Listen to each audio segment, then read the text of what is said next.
انسانوں کو اس لیے بنایا کہ تاکہ ان کا امتحان ہو کہ ان میں سے کون عمل کے اعتبار سے اچھا ہے۔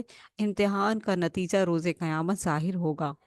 کافر ان باتوں کا مذاق اڑاتے ہیں اور بڑے تکبر سے کہتے ہیں کہ ہم پر عذاب کیوں نہیں آتا۔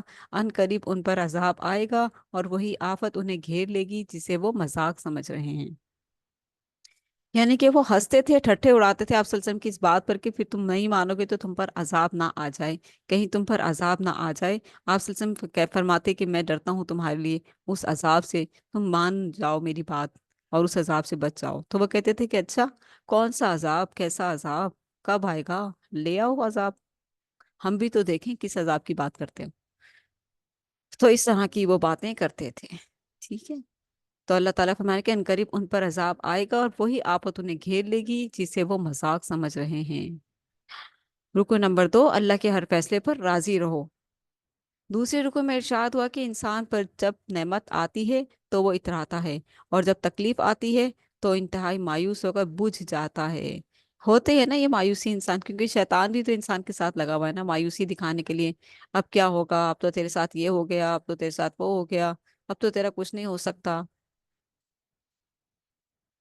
اور جب نعمت آتی ہے تو وہ شکر کرنا بھی بھول جاتا ہے کہ اللہ تیرا شکر ہے تو نے مجھے یہ نعمت نوازی ہے، میں تیرا، مجھے تو اپنے پیارے اپنے شکر گزار بندوں میں شامل فرما لے۔ نہیں، ولا ان اذقنا الانسان منا رحمتا ثم نزعناها من انه لیئوس کفور۔ وہی بات کہ جب انسان پر جب نعمت آتی ہے تو وہ اتراتا ہے، اور جب تکلیف آتی ہے تو انتہائی مایوس ہو کر بجھ جاتا ہے۔ اللہ کے محبوب بندے نعمتوں پر شکر اور تکالیف پر صبر کرتے ہیں، ٹھیک ہے۔ یہ ہے کرائٹیریا زندگی کا، یہ ہے پرپس کہ کس طریقے سے وہ رہتا ہے دنیا میں، اسے کوئی غم نہیں ہے۔ اللہ کے محبوب بندے، کیا ہم نے کل پڑھا تھا، الا ان اولیاء اللہ، خبردار بے شک اللہ کے ولی دوستوں کے لیے ہم لا خوف علیہم ولا هم یحزنون، الا ان اولیاء اللہ لا خوف علیہم ولا هم یحزنون، ان کے لیے نہ کوئی خوف ہے اور نہ کوئی غم، اور دنیا میں بھی ان کے لیے بشارتیں ہی بشارتیں ہیں اور آخرت میں بھی ان کے لیے بشارتیں ہی بشارتیں ہیں، اور یہ اللہ کا وعدہ سچا ہے اور اللہ تعالیٰ اپنے وعدے کے خلاف نہیں کرتا۔ اللہ کے محبوب بندے نعمتوں پر شکر اور تکالیف پر صبر کرتے ہیں، گویا وہ اللہ کے ہر فیصلے پر راضی رہتے ہیں۔ اگر کوئی سمجھتا ہے کہ قرآن اللہ کا کلام نہیں تو پھر مقابلے میں قرآن جیسی 10 صورتیں لے آئے، اور جس کو بلا سکتا ہے مدد کے لیے بلا لے۔ قرآن جیسا کلام کوئی نہیں لا سکتا، اس لیے اسے اللہ نے اپنے علم کامل کی بنیاد پر نازل کیا ہے۔ قرآن جیسا کلام کوئی نہیں لا سکتا، اس لیے کہ اسے اللہ نے اپنے علم کامل کی بنیاد پر نازل کیا ہے۔ مزید فرمایا کہ دنیا کے طلبگاروں کے لیے آخرت میں کوئی حصہ نہیں ہوگا۔ آخرت کا اجر ان کے لیے ہے جو نہ صرف اس کے طلبگار ہوں بلکہ اس کی تیاری کے لیے بھرپور کوشش کر رہے ہوں۔ ہم سب کے لیے یہ پیغام ہے کہ دنیا کے طلبگاروں کے لیے آخرت میں کوئی حصہ نہیں ہے۔ ہم سورہ بقرہ میں بھی پڑھ کر آ چکے ہیں نا کہ وہ دنیا ہی دنیا مانگتے ہیں، لیکن اگر وہ کہتے ہیں ربنا آتنا فی الدنیا حسنہ وفی الآخرۃ حسنہ وقنا عذاب النار، کہ دنیا بھی اچھی کر دے اے اللہ اور آخرت بھی سنوار دے، اچھی کر دے اور ہمیں آگ کے عذاب سے بچا لے، تو یہ سب سے بڑی، سب سے پیاری جامع دعا ہے۔ تو اس لیے دنیا کے طلبگاروں کو اللہ تعالیٰ نے بتا دیا کہ تمہارے لیے آخرت میں کوئی حصہ نہیں، آخرت کا اجر ان کے لیے ہے جو نہ صرف اس کے طلبگار ہوں بلکہ اس کی تیاری کے لیے بھرپور کوشش کر رہے ہوں۔ ایسے ظالموں کے لیے بدترین عذاب ہوگا۔ کیسے ظالموں کے لیے؟ جن کو آپ صلی اللہ علیہ وسلم خود بنفس نفیس دعوت دے رہے ہیں ایک اللہ کی عبادت کی طرف آ جاؤ، ان کے لیے کہا جا رہا ہے، ٹھیک ہے۔ مشرکین مکہ کو کہا جا رہا ہے کہ ایسے ظالم، و ظالم کس کو کہتے ہیں؟ مشرک کو، جو ایک اللہ کی عبادت سے انکار کرتا ہے، رسول کی نافرمانی کرتا ہے، رسول کی بات کی دعوت کی کوئی حیثیت اہمیت نہیں ہے اس کی نظر میں، تو ایسوں کو اللہ تعالیٰ نے قرآن مجید میں کیا کہا ہے؟ ظالم۔ ایسے ظالموں کے لیے بدترین عذاب ہوگا جو اللہ کی اطاعت سے لوگوں کو روکتے ہیں اور اللہ کے احکامات پر اعتراض کرتے ہیں، یعنی کہ ہم نہیں مان سکتے، ابھی ہمارے لیے ذرا مشکل ہے، ابھی ذرا حالات ایسے ہیں، ابھی ذرا ہماری تکلیف ایسی چل رہی کہ ہم ان چیزوں پر عمل نہیں کر سکتے، ابھی ہم پھنسے ہوئے ہیں، ابھی ہم ذرا مشکلات سے گزر رہے ہیں۔ ساری مشکلات اللہ تعالیٰ دور کر دے گا اگر اللہ کے حضور آؤ گے تو۔ اللہ کے حضور آؤ تو صحیح، اللہ کو رب مانو تو صحیح، اللہ سب سے بڑا مشکل کشا ہے،